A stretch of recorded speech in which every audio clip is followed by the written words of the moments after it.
Now, I'd like to begin tonight with an opening announcement. Because of the FCC, I'm never sure of what it is I'm allowed to say. So I now have my own official policy. It is the language you will not be hearing tonight.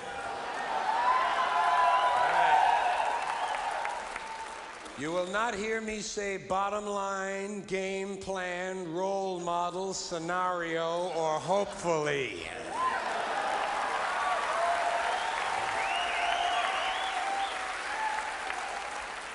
I will not kick back, mellow out, or be on a roll. I will not go for it, and I will not check it out. I don't even know what it is. And when I leave here, I definitely will not boogie. I promise not to refer to anyone as a class act, a beautiful person, or a happy camper. I will also not be saying, what a guy. And you will not hear me refer to anyone's lifestyle. If you want to know what a moronic word lifestyle is, all you have to do is realize that in a technical sense, Attila the Hun had an active outdoor lifestyle. I will also not be saying any cute things like, moi. And I will not use the French adverb très to modify any English adjectives, such as très awesome, très gnarly, très faboo, très intense, or très out of sight. I will not say concept when I mean idea. I will not say impacted when I mean affected. There will be no hands-on, state-of-the-art networking. We will not maximize, prioritize, or finalize, and we definitely will not interface. There will also be no new age lingo spoken here tonight. No support group jargon from the human potential movement. For instance, I will not share anything with you.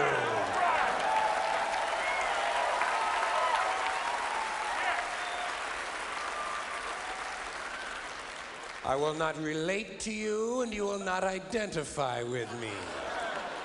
I will give you no input, and I will expect no feedback. This will not be a learning experience, nor will it be a growth period. There'll be no sharing, no caring, no birthing, no bonding, no parenting, no nurturing. We will not establish a relationship, we will not have any meaningful dialogue, and we definitely will not spend any quality time.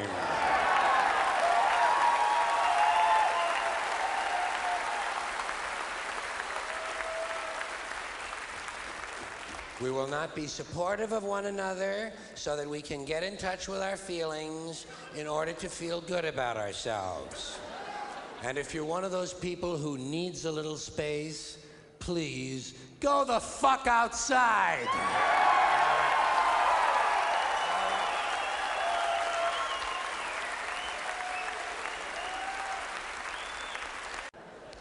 Then there are some things you don't want to hear. Some things you just flat don't want to hear. You don't want to come home from work and hear, honey, remember how we told the children never to play on the railroad tracks? You don't want to be sitting in your doctor's office and hear this. Well, Jim, there's no reason why you shouldn't live another 20 to 30 years. However, you will be bleeding constantly from both eyes. Here's something I don't want to hear. I'm pregnant, you're the father, and I'm going to kill all three of us. Calm down, have some dip.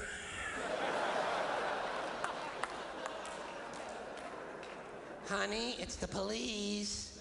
They have a search warrant, and the 300 kilos of cocaine are still sitting out in the living room. Here's something nobody wants to hear. Nobody wants to hear this. Try to think back to when this was appropriate to your life. You and your fiancé have been invited to your mom and dad's house for dinner for the first time. Halfway through dinner, your fiancé stands up and says, "I'll be right back. I gotta take a dump."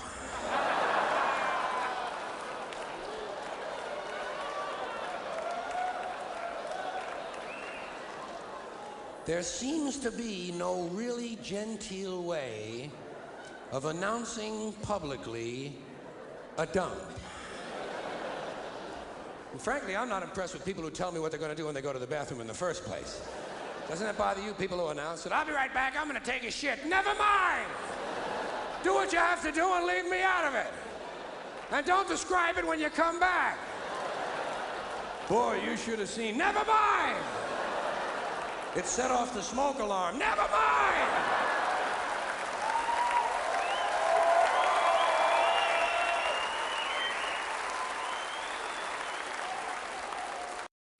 You know, I've been out here all this time and I haven't been complaining about anything yet. I think it's time we moved right into the complaint department. You know, because, listen, this is just a series of things that are pissing me off, all right? Because I don't have pet peeves, I have major psychotic fucking hatreds, all right? And I'll tell you this, it makes the world a lot easier to sort out. First thing on my list tonight, airport security. Tired of this shit. There's too much of it. There's too much security at the airports. I'm tired of some guy with a double-digit IQ and a triple-digit income rooting around inside of my bag for no reason and never finding anything. Haven't found anything yet in anybody's bag. Haven't found one bomb in one bag. And don't tell me, well, the terrorists know their bags are going to be searched, so now they're leaving their bombs at home. There are no bombs. The whole thing is fucking pointless. And it's completely without logic. There's no logic at all. They'll take away a gun, but let you keep a knife. Well, what the fuck is that? In fact, there's a whole list of lethal objects they will allow you to take on board. Theoretically, you could take a knife, an ice pick, a hatchet, a straight razor, a pair of scissors, a chainsaw, 6 knitting needles, and a broken whiskey bottle, and the only thing they're going to say to you is that bag has to fit all the way under the seat in front of you. And if you didn't bring a weapon on board, relax. After you've been flying for about an hour, they're going to bring you a knife and fork. They actually give you a fucking knife. It's only a table knife, but you could kill a pilot with a table knife. Might take you a couple of minutes, you know. Yeah, especially if he's hefty, huh? Yeah. But you could get the job done if you really wanted to kill the prick.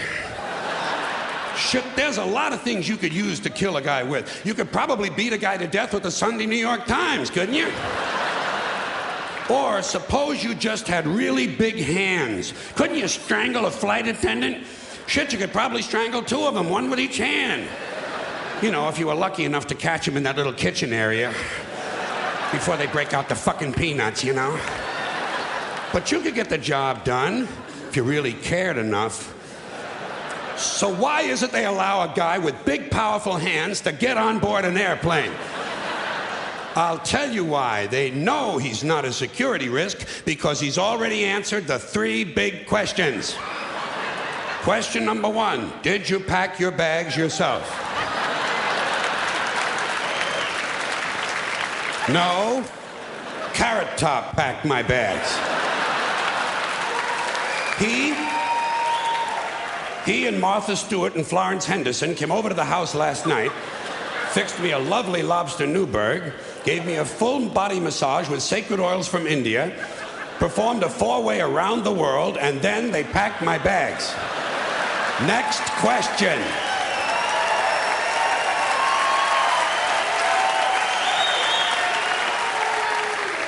Have your bags been in your possession the whole time?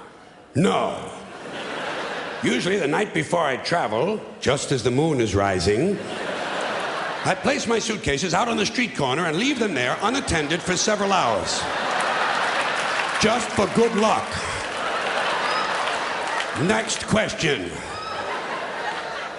Has any unknown person asked you to take anything on board? Well, what exactly is an unknown person? Surely everyone is known to someone.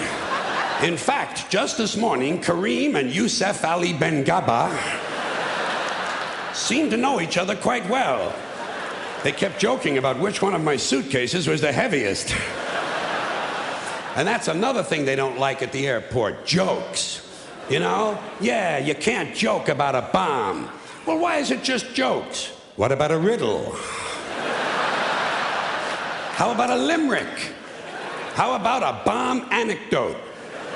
You know, no punchline, just a really cute story. Or suppose you intended the remark, not as a joke, but as an ironic musing. Are they prepared to make that distinction? Why, I think not. And besides, who's to say what's funny? Airport security is a stupid idea, it's a waste of money, and it's only there for one reason, to make white people feel safe. That's all. The illusion. The feeling and illusion of safety to placate the middle class. Because the authorities know they can't make an airplane completely safe. Too many people have access. You'll notice the drug smugglers don't seem to have a lot of trouble getting their little packages on board, do they? No, and God bless them too. Yes. Oh. And by the way, an airplane flight shouldn't be completely safe. You need a little danger in your life. Take a fucking chance once in a while, will you? What are you gonna do? Play with your prick for another 30 years? What are you gonna read People magazine and eat at Wendy's till the end of time? Take a fucking chance. Besides, even if they made all of the airplanes completely safe, the terrorists would simply start bombing other places that are crowded. Porn shops, crack houses, titty bars, and gangbangs. You know, entertainment venues. The odds of you being killed by a terrorist are practically zero. So I say relax and enjoy the show. You have to be a realist. You have to be realistic about terrorism. Certain groups of people, certain groups, Muslim fundamentalists, Christian fundamentalists, Jewish fundamentalists, and just plain guys from Montana are going to continue to make life in this country very interesting for a long, long time. That's the reality. Angry men in combat fatigues talking to God on a two-way radio and muttering incoherent slogans about freedom are eventually going to provide us with a great deal of entertainment. Especially after your stupid fucking economy collapses all around you and the terrorists come out of the woodwork. And you'll have anthrax in the water supply and sarin gas in your air conditioners. There'll be chemical and biological suitcase bombs in every city. And I say, enjoy it. Relax. Enjoy the show. Take a fucking chance. Put a little fun in your life. To me, terrorism is exciting. It's exciting. I think the very idea that you can set off a bomb in a marketplace and kill several hundred people is exciting and stimulating, and I see it as a form of entertainment. Entertainment, that's all it is. Yeah.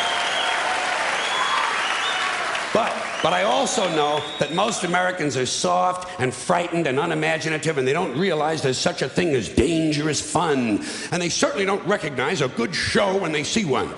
I have always been willing to put myself at great personal risk for the sake of entertainment. And I've always been willing to put you at great personal risk for the same reason. As far as I'm concerned, all of this airport security, all the searches, the screenings, the cameras, the questions, it's just one more way of reducing your liberty and reminding you that they can fuck with you anytime they want, as long as you put up with it. As long as you put up with it. Which means, of course, anytime they want. Because that's what Americans do now. They're always willing to trade away a little of their freedom in exchange for the feeling, the illusion of security. So you could be sad, you could be happy, you could even get a little angry, and sometimes you might even just want to smirk. That's my look.